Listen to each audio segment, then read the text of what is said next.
Bonjour, je suis Bellarmé Mutinga, je suis écrivain, je suis poète, je suis nouvelliste et je suis docteur ès lettres de l'Université de la Sorbonne et mes travaux de critique littéraire et de théorie portent sur la littérature gabonaise et sur la littérature africaine. Gabonaise pourquoi? Parce que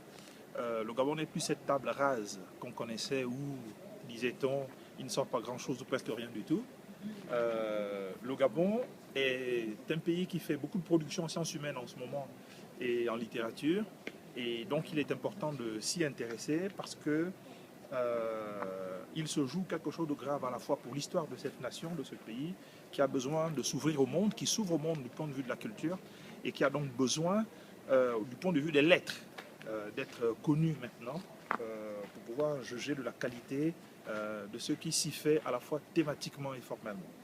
Donc nous sommes ici dans ce beau cadre de la congrégation du Saint-Esprit de la ville de Paris, où nous tenons le premier salon panafricain du livre, avec le professeur Grégoire Biyogo et un certain nombre d'invités venus des pays d'Afrique et d'Europe, sur des questions aussi sérieuses que ce qu'il a bien voulu appeler la démarginalisation. L'idée que n'étant plus à la marge, nous nous récupérons par nous-mêmes pour essayer d'effectuer le retour sur soi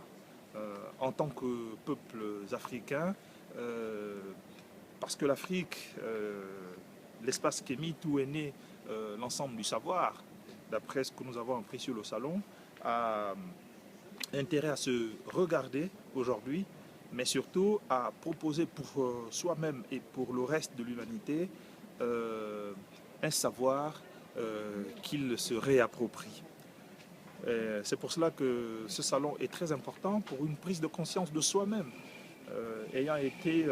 très souvent minoré au niveau des consommateurs,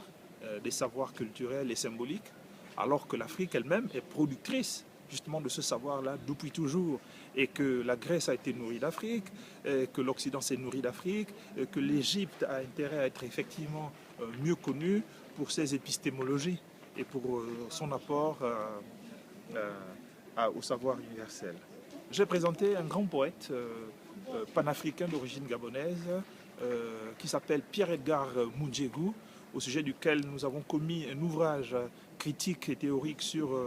l'immense poésie qu'il a eu à commettre, qui est universelle, qui est une poésie de la révolte, une poésie de l'espoir, une poésie qui assume l'héritage de l'Égypte, en ceci que, dit-il, la vérité nous a été cachée et que le retour vers la connaissance est palpitante et que ce voyage, nous le réussirons. C'est un poète prophétique au sens où il a eu